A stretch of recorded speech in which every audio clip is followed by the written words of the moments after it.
Ang susunod na programa ay rated PG. Ito ay nangangailangan ng patnubay at gabay ng magulang para sa mga batang manonood.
Magandang araw Cavite, Laguna, Batangas, Rizal at Quezon. Sa ngalan pa rin po ni Director Christopher Sanji, ako si Earl Sotoya. At ako naman po si Rainiel Salen. Hatid namin sa inyo mga lingguhang balita mula sa iba't ibang bayan at lungsod ng Laguna dito sa 6 Patrol.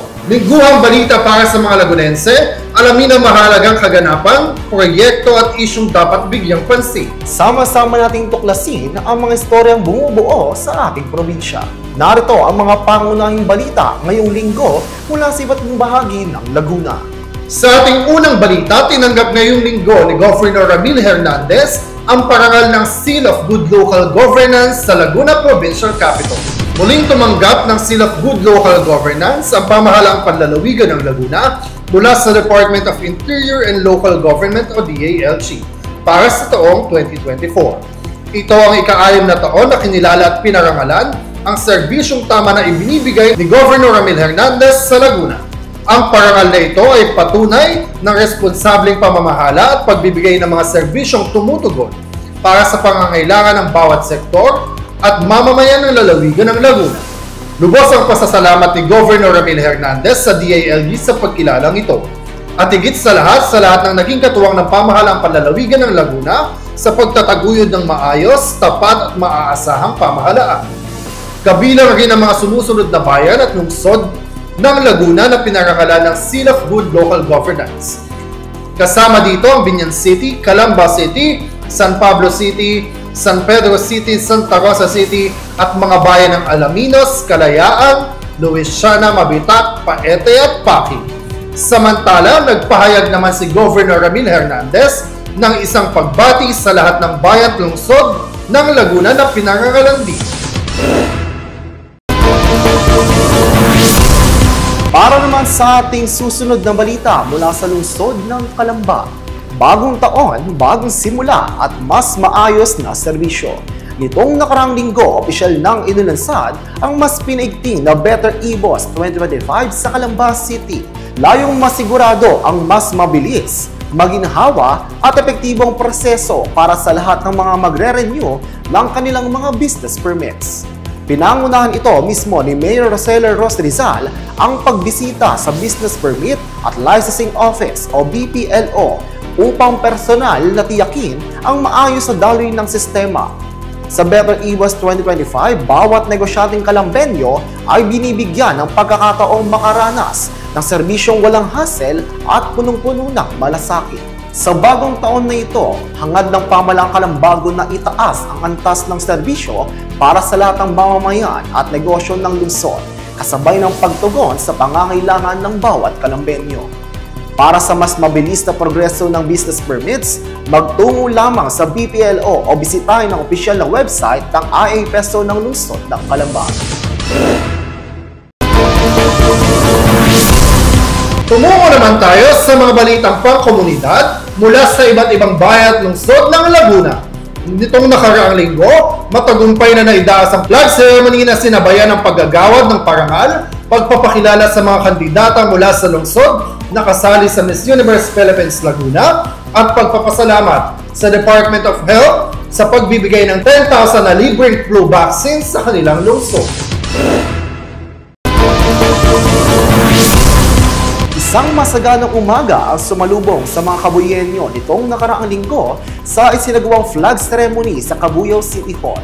Pinangunahan ito ni Mayor Dennis Den Hahain ang programa kasama ang mga miyembro ng Sangguniang Panglungsod, mga estudyante mula sa iba't ibang paaralan at mga kawani ng iba't ibang tanggapan ng lokal na pamahalaan. Ang flag ceremony ay nagsilbing pagkakataon upang magkaisa ang buong komunidad sa paggunita ng mga tagumpay ng lungsod sa nagdaang taon at sa pagbubukas ng bagong taon na puno ng pag-asa at progreso. Kasabay nito, pinasalamatan din ni Mayor Hain ang Department of Health sa pagbibigay ng 10,000 libreng flu vaccines para sa mga residente ng Cabuyao. Aniya, ang inisyatibong ito ay mahalaga sa pagpapabuti ng kalusugan ng komunidad, lalo na't ang kalusugan ay isa sa mga pangunahing prioridad ng kanyang lungsod. Kinikaya din niya ang mga mamayan ng samantalahin ang pagkakataong ito upang masiguro ang kaligtasan laban sa mga sakit. Bilang highlight ng programa, ipinakilala rin ang dalawang kandidata ng lungsod na sasabak sa Miss Universe Laguna 2025, sina Valerie Arquiola at Kirsten Joy Marcelino. Nagbigay sila ng maikling mensahe ng pasasalamat at hangad ng makapagdala ng karangalan sa kanilang lungsod. Ang pageant ay nakatakdang ganapin sa Enchanted Kingdom Santa Rosa, Laguna sa darating na January 16, 2025. Pinuri ni Mayor Hain ang kanilang dedikasyon at hinikayat ang mga mamamayan na suportahan ang kanilang laban. Sa kanyang talumpati, nagpasalamat si Mayor Hain sa Panginoon para sa patuloy na pagbibigay ng biyaya sa lungsod, lalo na noong Kapaskuhan at pagsalubong sa bagong taon. Binigyang diin niya ang matagumpay na pamamahagi ng libreng Noche Buena Packs na anya'y naging daan upang mabigyan ng saya ang bawat pamilyang Kabuyenyo sa panahon ng selebrasyon. Sinabi rin niyang ang simpleng programang ito ay patunay ng malasakit ng pamahalaang lungsod ng Cabuyao sa kapakanan ng mga mamamayan at layunin nitong palakasin ang diwa ng pagkakaisa at bayanihan. Ibinida rin ni Mayor Hain ang mga natanggap na parangal ng lungsod mula sa Commission of Population Development Region 4A.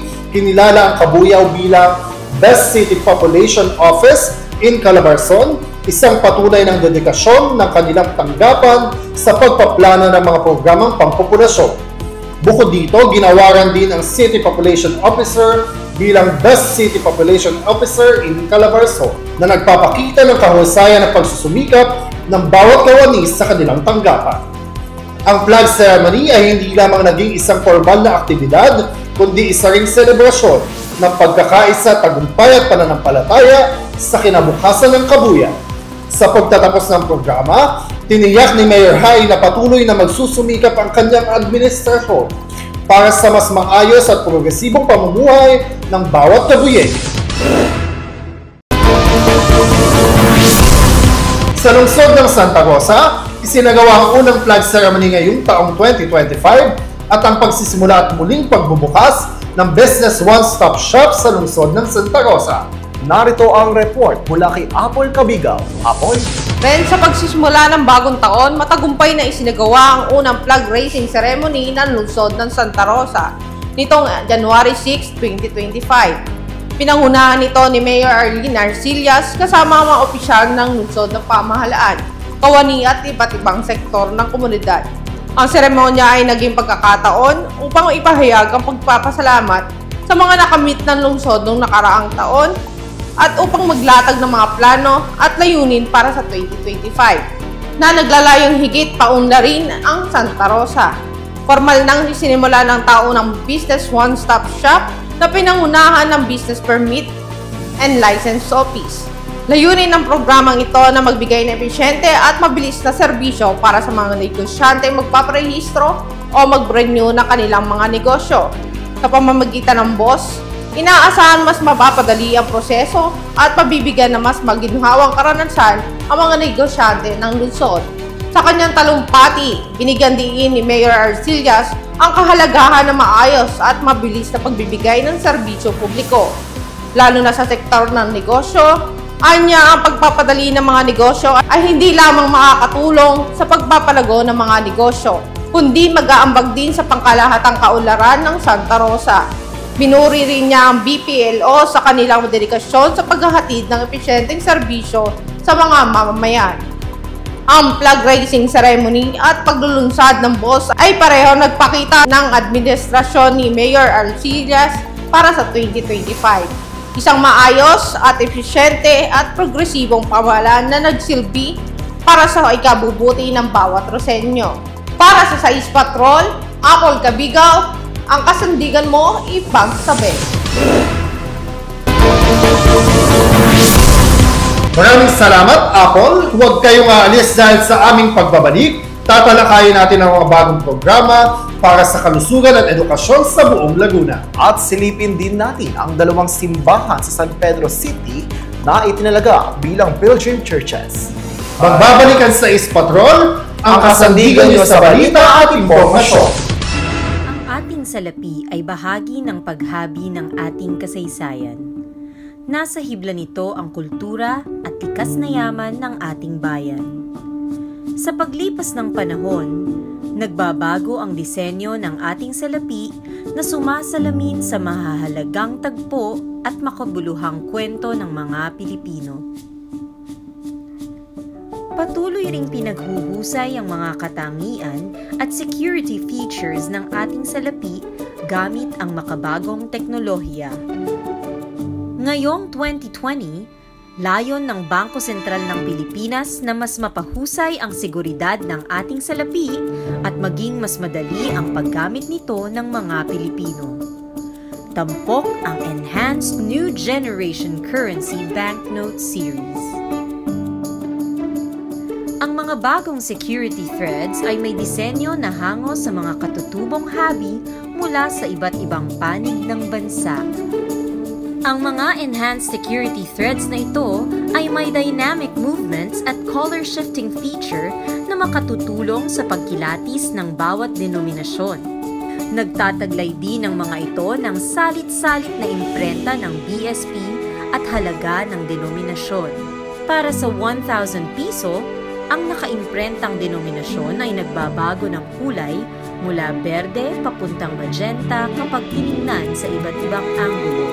Para naman sa 500 piso, ang markang hango sa watawat ng Pilipinas ay nagbabago ng kulay mula ginto papuntang berde.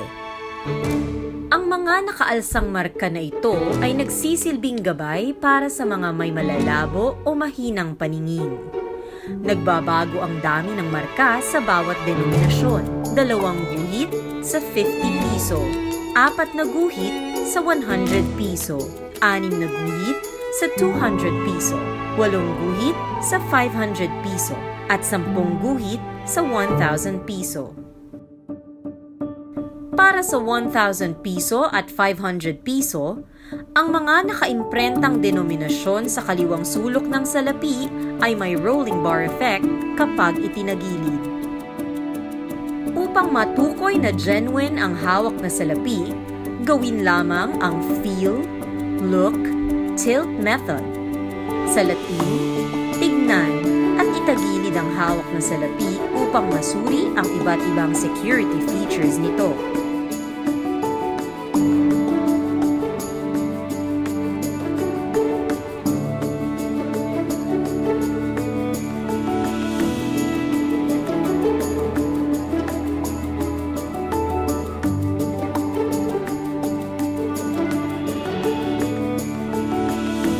Ang Enhanced NGC Banknotes, salaping kayamanan, hinabi ng kultura at kasaysayan.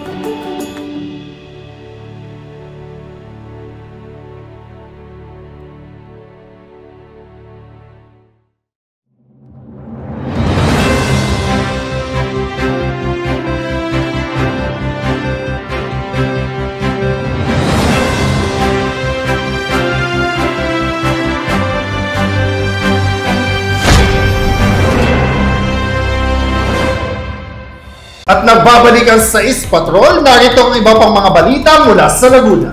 Dalawang simbahan sa San Pedro City itinalaga bilang Pilgrim Churches para sa Jubilee 2025. Alamin ang iba pang detalye mula kay Earl Sotoya. Ang simbahang Katolika sa pamumuno ni Papa Francisco ay idineklara ang taong 2025 bilang isang Jubilee. Isa itong espesyal na pagdiriwang na ginaganap tuwing ika-25 na taon na naglalayong muling palapitin ang mga mananampalataya sa Diyos sa pamamagitan ng panalangin, pagmumuni-muni at paglilingkod. Kabilang sa mga aktibidad ng Jubilee 2025 ay ang pagtatalaga ng mga piling simbahan bilang pilgrimage sites. Ang may tinalagang lugar na ito ay maaaring bisitahin ng mga Katoliko upang magnilay at muling i-ari ang kanilang sarili sa Diyos. Sa San Pedro City, Laguna, 2 simbahan ang napili bilang mga pilgrim churches para sa selebrasyong ito. Ang Diocesan of Jesus in Holy Sepulchre, na mas kilala bilang Lolo Weng Shrine sa Barangay Landaya, at ang Our Lady of Lourdes Parish sa United San Pedro Subdivision sa Barangay San Antonio. Ang Lolo Weng Shrine ay matagal nang kilala bilang sentro ng pilgrimage sa Laguna at sa iba pang bahagi ng Pilipinas. Dito matatagpuan ang mapaghimalang imahe ni Jesucristo sa banal na libingan na dinarayo ng mga mananampalataya mula sa iba't ibang lugar. Samantala, ang Our Lady of Lourdes Parish ay itinayo noong 1996 at nagtatampok na isang replika ng mapaghimalang grotto sa Lourdes, France. Sa nasabing lugar sa France, nagpakita ang Birheng Maria kay Saint Bernadette Soubirous noong 1858 bilang Immaculate Conception. Ang parokyang ito ay dineklarang pilgrimage church na espesyal na nakatuon sa mga may sakit, may kapansanan at mga manggagawa sa sektor ng pangkalusugan. Ang pagtatalaga sa dalawang simbahang ito bilang pilgrimage sites ay nagpapakita ng layunin ng simbahan na bigyang diin ang kagalingan ng bawat mananampalataya, hindi lamang sa pisikal, kundi pati na rin sa espiritual na aspeto. Sa pamamagitan ng Jubilee 2025, umaasa ang simbahan na may padamas sa mga mananampalataya ang kalinga ng Diyos at ang kahalagahan ng pagkakaisa at pananampalataya. Ang San Pedro City Tourism, Culture and Arts Office ay patuloy na sumusuporta sa mga aktibidad ng Jubilee 2025 na tiyak na magpapalakas ng pananampalataya at pagkabuklod ng komunidad ng San Pedrense. Dumako naman tayo sa lungsod ng San Pablo kung saan patuloy ang kanilang paghahanda ng syudad sa kanilang paparating na 30th Coco Festival. Narito ang ulat mula kay Apple Cabiga. Muli nagdiwang ang lungsod ng San Pablo ng makulay at masiglang Coco Festival noong January 9 hanggang 15, 2025. Sa temang 30 taong puno ng saya at sigla sa Coco Festival, tara na! Inaasahang magiging tampok ito sa mga aktibidad at selebrasyong sumasalamin sa yaman ng kultura at tradisyon ng lungsod. Ang Coco Festival ay isang taunang pagdiriwang na nagbibigay pugay sa industriya ng nyog na siyang pangunahing kabuhayan ng mga taga San Pablo. Kasabay nito, pinapalaganap rin ng selebrasyon ang turismo at pagkakakilanlan ng lungsod bilang Coconut Capital of the Philippines. Bukod sa mga parada, cultural presentation, at iba't ibang paligsahan, isa rin sa mga highlight ng pagdiriwang ang masiglang fireworks display na sumisimbolo sa kasayahan ng mga Sampablenyo sa ika-30 taon ng Coco Festival. Hinikayat ang lahat mula sa mga residente hanggang sa mga bisita na makiisa sa makasaysayang selebrasyong ito. Ang Coco Festival ay hindi lamang pagdiriwang ng ani at tradisyon, kundi simbolo rin ng pagkakaisa at pagmamalaki ng San Pablo City. Ang Coco Festival ay hindi lamang pagdiriwang ng ani at tradisyon, kundi simbolo rin ng pagkakaisa at pagmamalaki ng San Pablo City. Para sa Sais Patrol, Apple Cabigaw, kasandigan mo ipagsabi. Maraming salamat, Apple Cabigaw. Dumako naman tayo sa balitang pangkulusugan. Taal Volcano muling nagtala ng phreatomagmatic eruption at narito ang ulat mula kay Rainier Sale. Nagbabala ang Philippine Institute of Volcanology and Seismology na maaaring maganap ang isang minor phreatic o phreatomagmatic eruption sa Taal Volcano dahil sa patuloy na pagtaas ng seismic activity nito. Ayon kay PHIVOLCS Director Teresito Bacolcol, inilabas ang abisong ito matapos maitala ang Taal Volcano Network ang 12 volcanic earthquakes mula Enero 1, 2025. Sa mga lindol na ito, 6 ang itinuturing ng volcanic tremors na nagpapakita ng patuloy na aktibidad sa ilalim ng bulkan. Bukod dito, patuloy ang pagbubuga ng bulkan ng sulfur dioxide o SO2 sa mataas na antas. Noong December 30, 2024, naitala ang emisyon na ito sa 2,753 tolenada bawat araw na nagbahagi ng tuloy-tuloy na abnormal na kondisyon ng bulkan sa nakalipas na 4 na taon. Sa kasalukuyan nanatili ang Alert Level 1 sa Taal Volcano. Ayon sa IFIMOS, ang antas na ito ay nangangahulugan na nasa abnormal na kondisyon pa rin ang bulkan.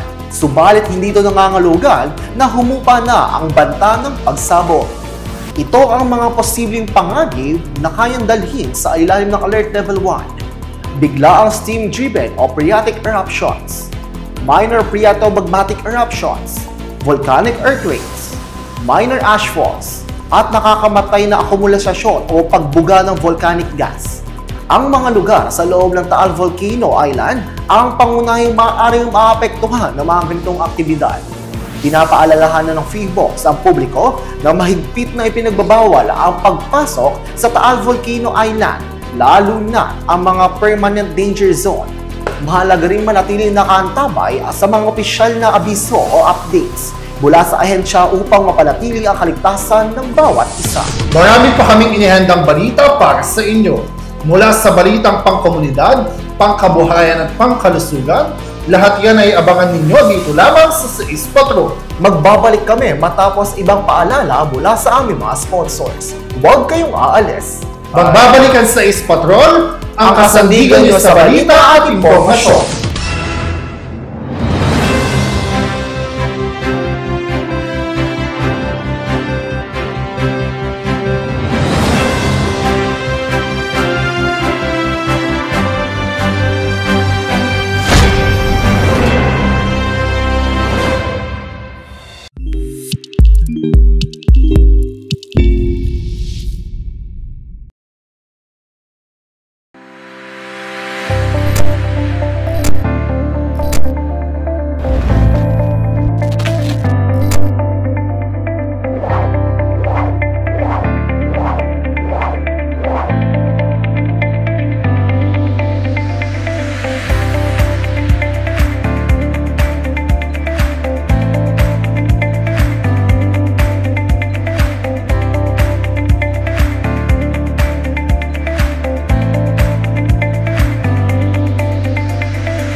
Be part of Kaibigan Community on Facebook and enjoy the perks of being member in Kaibigan Community.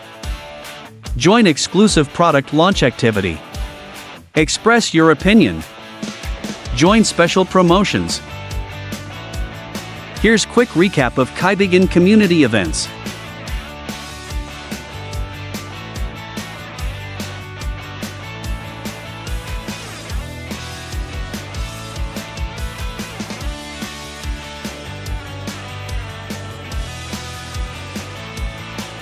What are you waiting for, Kaibigan? Come and join us on Facebook.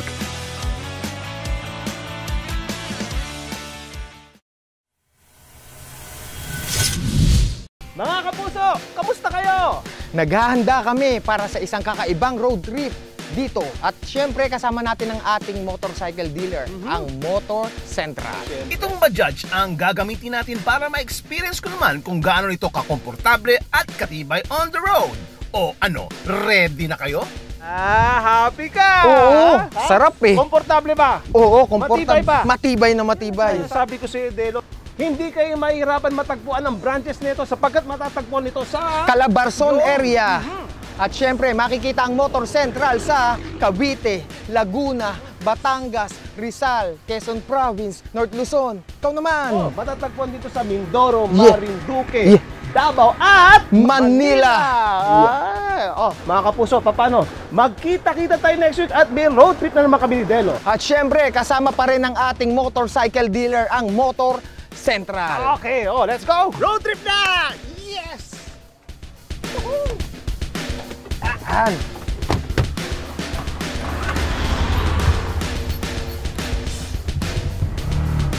Sugod!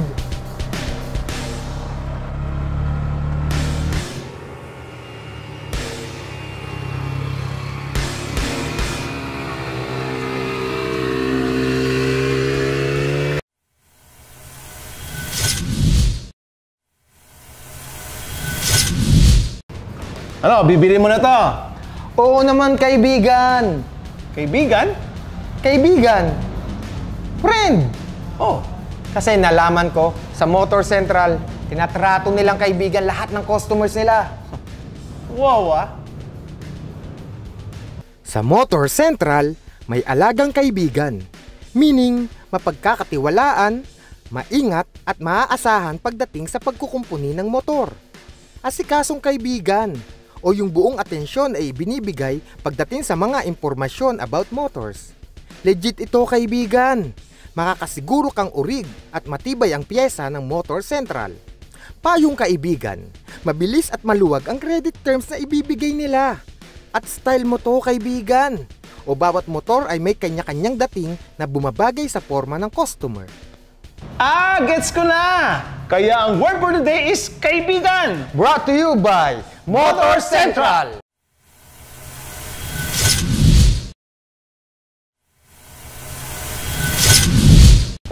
Ano, Delo? Gusto mo magpagalingan tayo eh. Oo! Yun lang? Alam mo ba kung ano mga features itong Bajaj? Oo naman. Ano? Meron tong handbrake. Meron tong hydraulic tandem brake.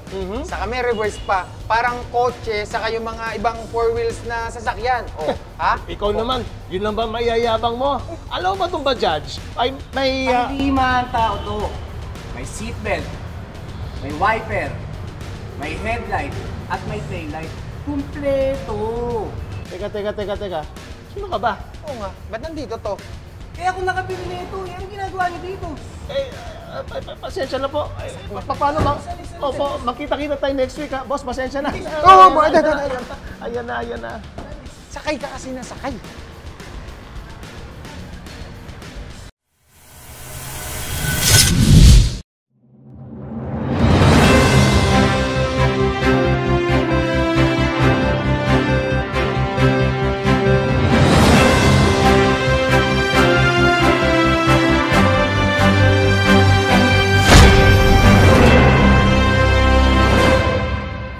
Nagbabalik ang Sais Patrol, dito nyo matutunghayan ang mga lingguhang balita mula sa buong Laguna. At ngayon, tumungo tayo sa mga balitang pangkomunidad mula sa iba't ibang bayan at lungsod ng ating probinsya. Mula sa lungsod ng Binyan, ipapasara na ang mga babuyan matapos ang ilang dekadang paglaban ng lungsod sa mga nagpapatakbo nito. Para sa ibang detalye, naka-alerto si Earl Sotoya. Makakahinga na ng maluwag ang mga residente ng Barangay Santo Tomas at Barangay Langkiwas sa Binyan City. Matapos ang desisyon ng Korte Suprema na napagbigyang daan sa pagsasara ng dalawang malaking babuyan sa lugar.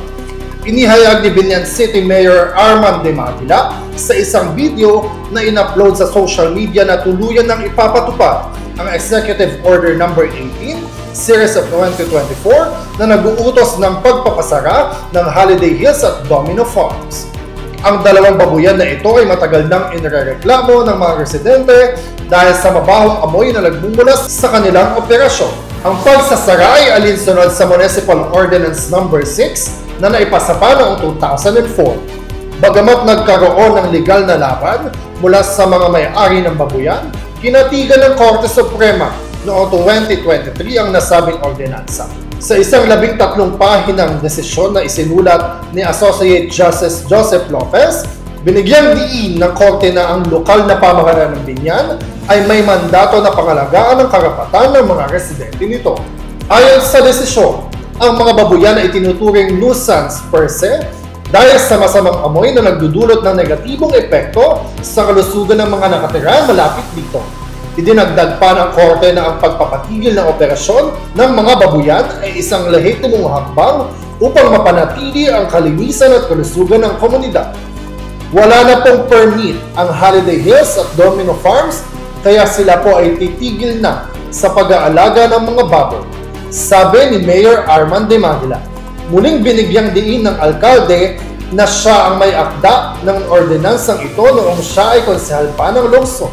Sa wakas, ang desisyon na ito ay nagdulot ng panibagong pag-asa para sa mga residente ng Santo Tomas at Langkiwa na matagal nang umaasa ng mas maayos na kalidad ng hangin at kalusugan sa kanilang lugar. Mula naman sa sektor ng pangkabuhayan, PhilRice nagde-develop ng diabetes-friendly na uri ng bigas. Alamin ang iba pang detalye mula kay Apple Cabigaw. Ren, ang diabetes mellitus ay isa pa rin pangunahing sanhi ng kamatayan sa bansa.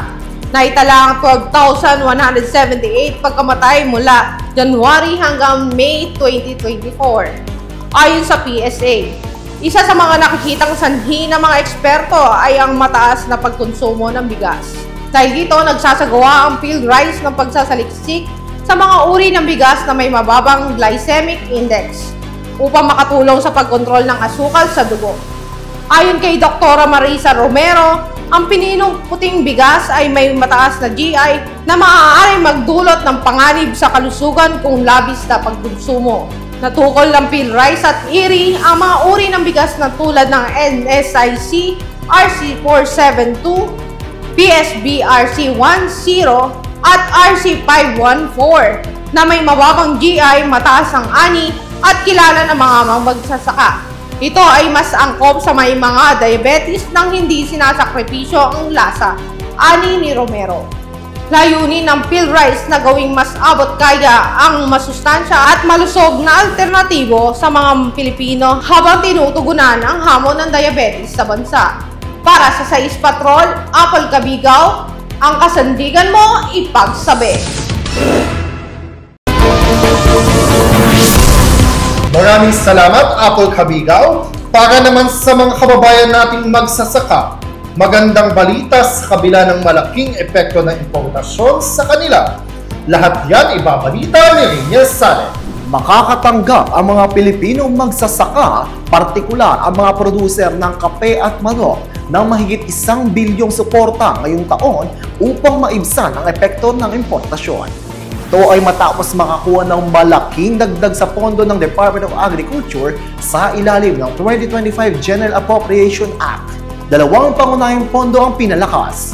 Ang Remedies Fund na tumaas halos 4 na beses sa 38.57 milyon mula sa 10 milyon noong 2024. At ang Competitiveness Enhancement Measure Fund o CEMF na lumobo mula sa 1.25 mula sa 250 milyon. Ang Remedies Fund ay ginagamit upang ipatupad ang mga 3 safeguards na proteksyon laban sa pagdagsa ng import. Samantala, ang CMMF ay naglalayong pahusayin ang pagiging mapagkumpetensya ng mga apektadong industriya sa agri-fishery. Ang dalawang pondong ito ay tinatag sa ilalim ng Republic Act of 8800 o Safeguard Measures Act upang protektahan ang mga lokal na industriya mula sa masamang epekto ng liberalisasyon sa kalakalan.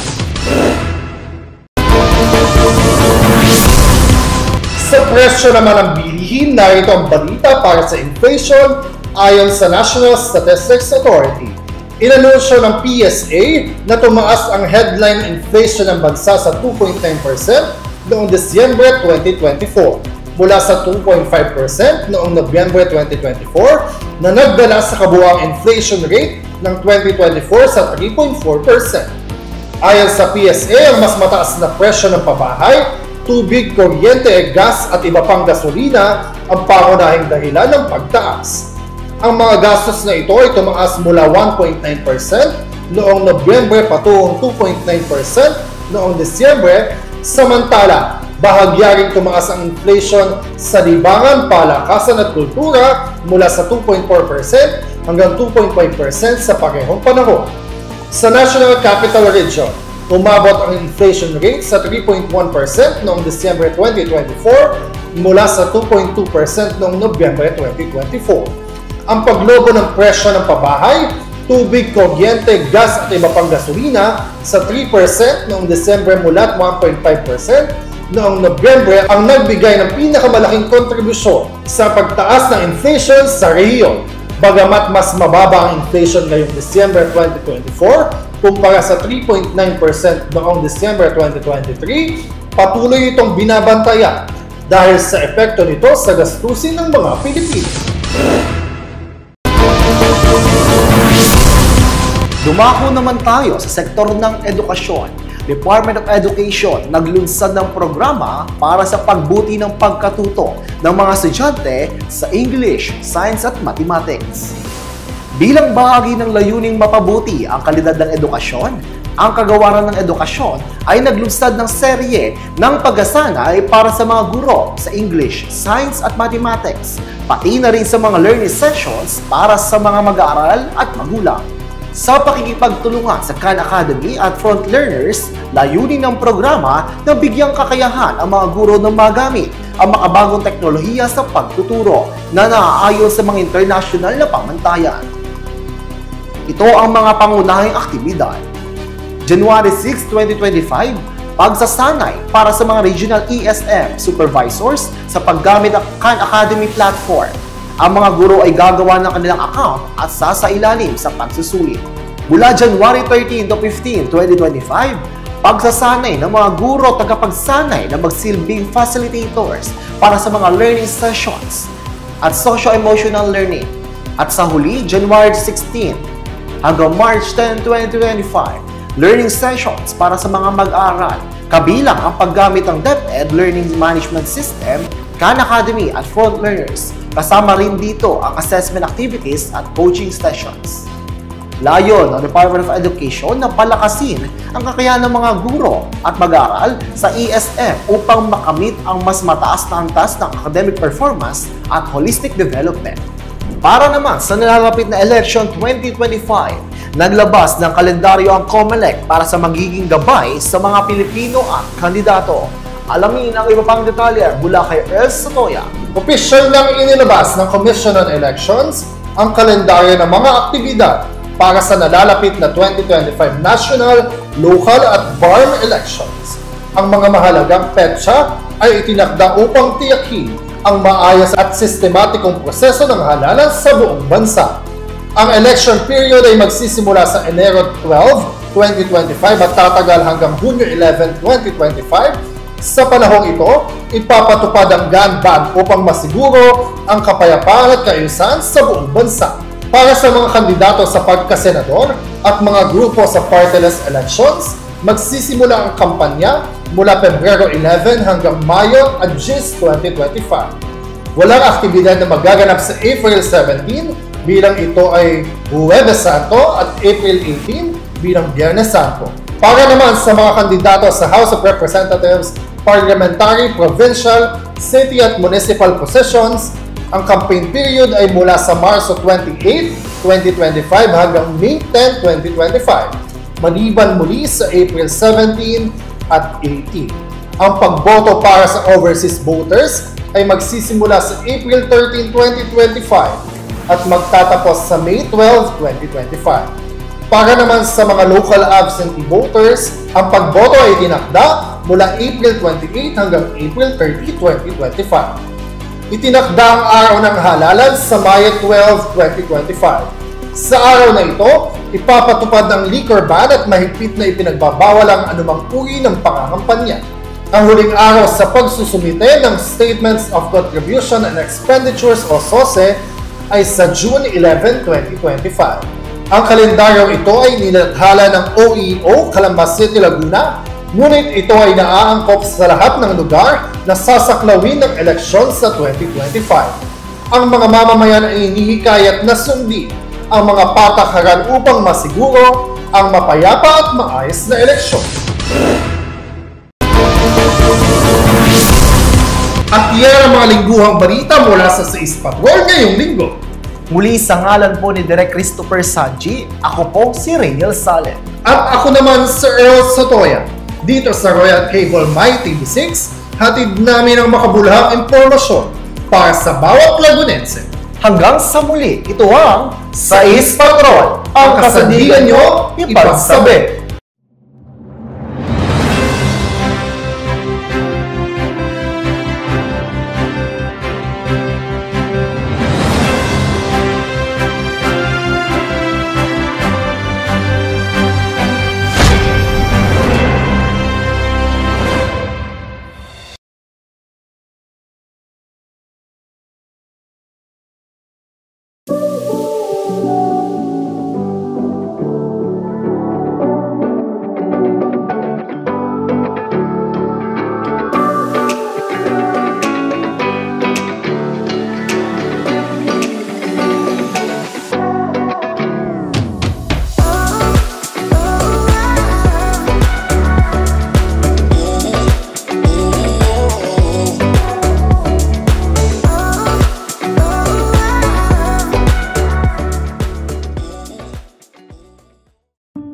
Ating salapi ay bahagi ng paghabi ng ating kasaysayan. Nasa hibla nito ang kultura at likas na yaman ng ating bayan. Sa paglipas ng panahon, nagbabago ang disenyo ng ating salapi na sumasalamin sa mahahalagang tagpo at makabuluhang kwento ng mga Pilipino. Patuloy ring pinaghuhusay ang mga katangian at security features ng ating salapi gamit ang makabagong teknolohiya. Ngayong 2020, layon ng Bangko Sentral ng Pilipinas na mas mapahusay ang seguridad ng ating salapi at maging mas madali ang paggamit nito ng mga Pilipino. Tampok ang Enhanced New Generation Currency Banknote Series. Ang mga bagong security threads ay may disenyo na hango sa mga katutubong habi mula sa iba't ibang panig ng bansa. Ang mga enhanced security threads na ito ay may dynamic movements at color shifting feature na makatutulong sa pagkilatis ng bawat denominasyon. Nagtataglay din ang mga ito ng salit-salit na imprenta ng BSP at halaga ng denominasyon. Para sa 1,000 piso, ang nakaimprentang denominasyon ay nagbabago ng kulay mula berde papuntang magenta kapag tiningnan sa iba't ibang anggulo. Para naman sa 500 piso, ang markang hango sa watawat ng Pilipinas ay nagbabago ng kulay mula ginto papuntang berde. Ang mga nakaalsang marka na ito ay nagsisilbing gabay para sa mga may malalabo o mahinang paningin. Nagbabago ang dami ng marka sa bawat denominasyon. 2 guhit sa 50 piso, 4 na guhit sa 100 piso, 6 na guhit sa 200 piso, 8 guhit sa 500 piso, at 10 guhit sa 1,000 piso. Para sa 1,000 piso at 500 piso, ang mga nakaimprentang denominasyon sa kaliwang sulok ng salapi ay may rolling bar effect kapag itinagilid. Upang matukoy na genuine ang hawak na salapi, gawin lamang ang feel, look, tilt method. Sa Latin, tignan at itagilid ang hawak na salapi upang masuri ang iba't ibang security features nito.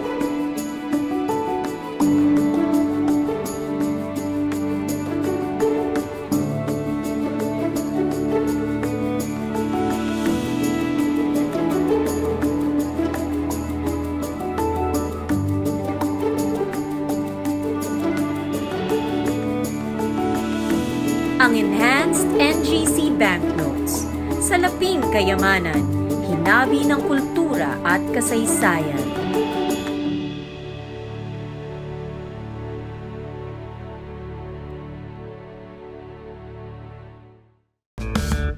Ito si Tita Prima, business-minded at isang True Blue certified #PlanTita. As a single mom, sa hamon ng buhay siya ay laging lumalaban. Successful naman siya, parang success niya sa pagpapatubo ng mga halaman. Nakakita siya ng sasakyan mula sa Bajaj Philippines nang magkapandemya.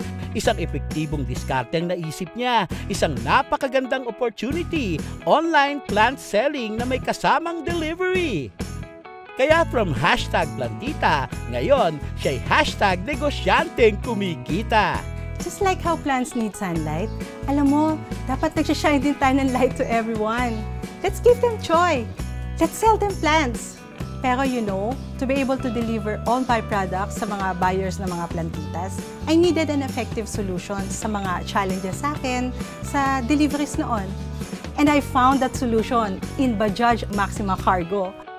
Sobrang eto talagang effective na hauling vehicle for my business. Bakit effective? Kasi naloload niya lahat ng mga tinda ko. And even my tall plants na isasakay niya lahat with no problem at all. Ang galing, di ba?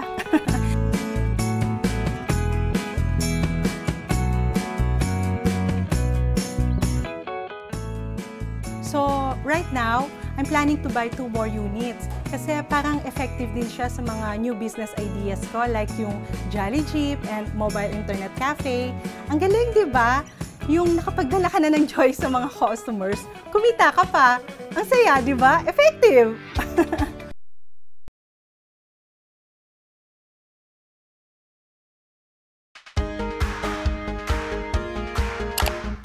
Mapapalitan pa ba ang mga sira-sirang pera? Ngat-ngat nung aso yung pera. Pwede pa ba palitan? Sira ang aking pera, pero may security trade pa naman. Mapapalitan ba to? Pwede ba magpapalit ng mga sirang pera sa BSP? May mga perang sunog. Mapapalitan pa po ba to?